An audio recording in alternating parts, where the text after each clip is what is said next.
Since ancient times, several cultures have mentioned giants in their legends and stories. In the Bible, giants also appear as enigmatic figures that defy human understanding. One of the most iconic examples is that of the Nephilim, mentioned in the book of Genesis. But who were these beings? Did they really exist? In this chapter, we explore the first biblical references to giants, introducing the figure of the Nephilim and possible theological interpretations of their origin. The term Nephilim appears in the book of Genesis, chapter 6, verses 1-4, and is translated as giants in some versions of the Bible. They are described as being the result of the union between the sons of God and the daughters of men. But who were these sons of God? There is a lot of speculation about this, with some interpretations suggesting that they could be fallen angels who came down to earth and had children with human women. Others believe they were supernatural beings or even powerful kings. The history of the Nephilim is shrouded in mystery, mainly because there are few direct mentions of them in the Bible. But their influence appears to have been significant enough for them to be mentioned as one of the reasons for the flood, the great catastrophe that destroyed almost all of humanity. According to the biblical account, the Nephilim were powerful beings and men of renown of that era.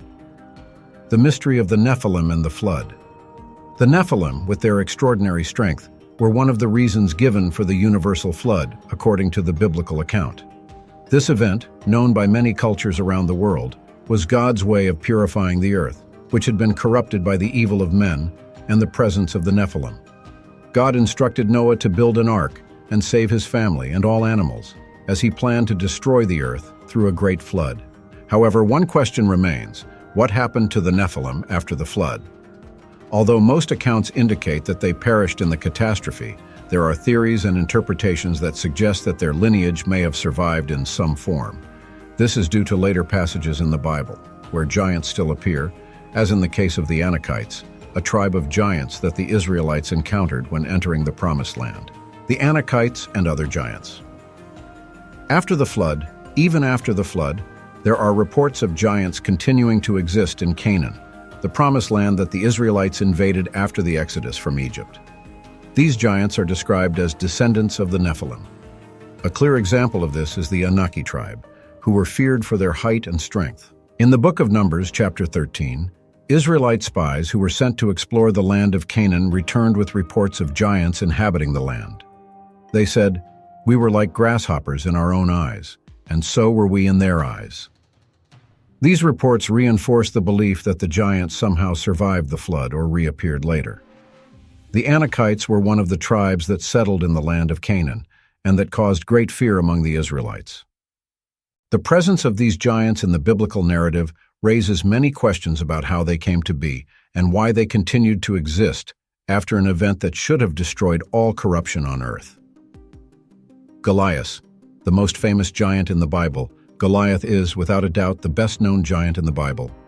He was a Philistine warrior who challenged the army of Israel during the reign of King Saul.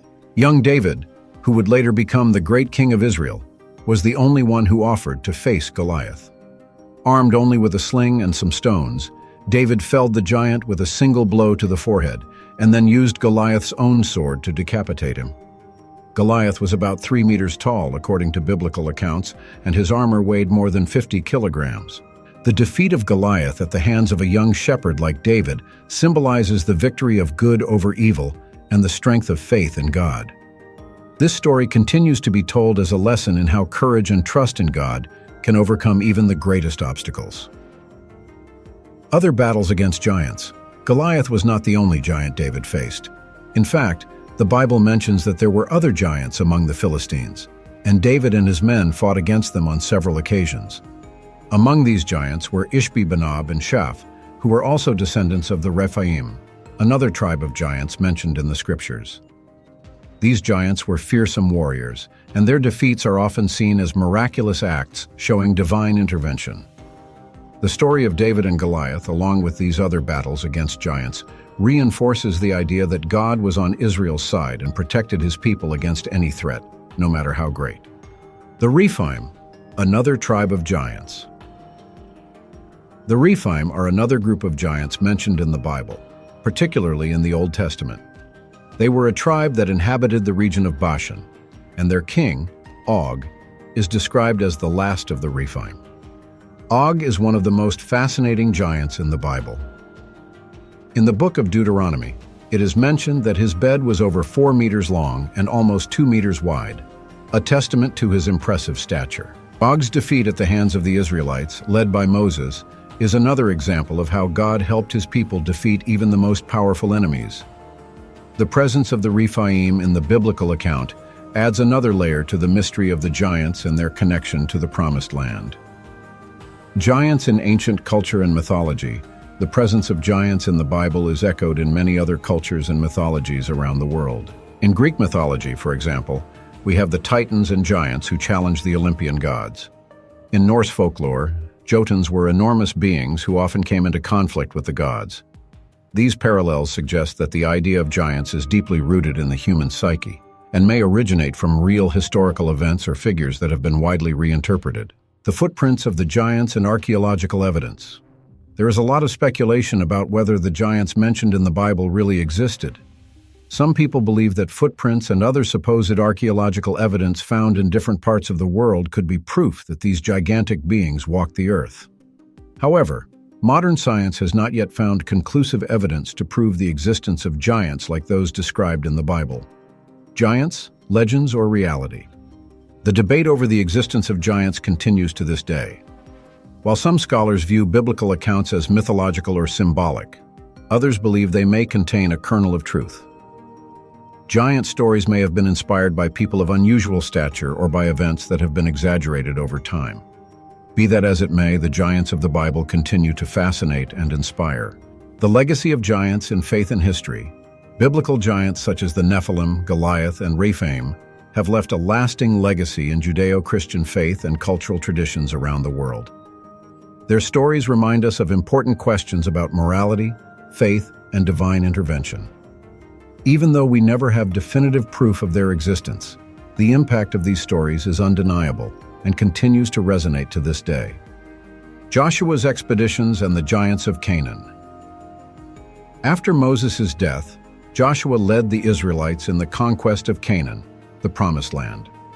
Throughout this campaign, several cities were besieged and conquered, and in many of these battles, the Israelites faced giants. In Joshua 11:21-22, there is a direct reference to the Anakim, the giants who inhabited mountains and fortified regions. Joshua managed to destroy most of these giants, but some escaped and took refuge in cities such as Gaza, Gath, and Ashdod. This account suggests that, even after Joshua's leadership, some of these beings continued to live among the inhabitants of Canaan. The Anakites were feared for their stature and strength.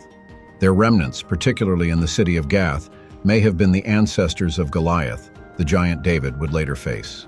The relationship between the Anakites and the later giants raises questions about whether these beings were truly a distinct race or just people of unusual stature. In any case, the reports about them demonstrate the fear that the Israelites felt before their presence. A conquest of Og, king of Bashan. Among the most fascinating giants in the Bible is Og, the last of the Rephaim, who reigned over Bashan. In Deuteronomy 3:11, there is an impressive reference to the size of Og's bed, which was about 14 feet long and 6 feet tall, wide, suggesting a colossal stature. Moses and the Israelites defeated Og and his army during their journey to the Promised Land, a battle that marked the end of an era for the Rephaim. What makes Og such an interesting character is the way he is described not just as a giant, but as a powerful king, feared by everyone around. Their destruction by the Israelites is seen as a great divine triumph, reinforcing the idea that, despite their size and strength, these giants were no match for the power of God. Og's fate ends a cycle of battles between the Israelites and the giants who inhabited the lands around Canaan.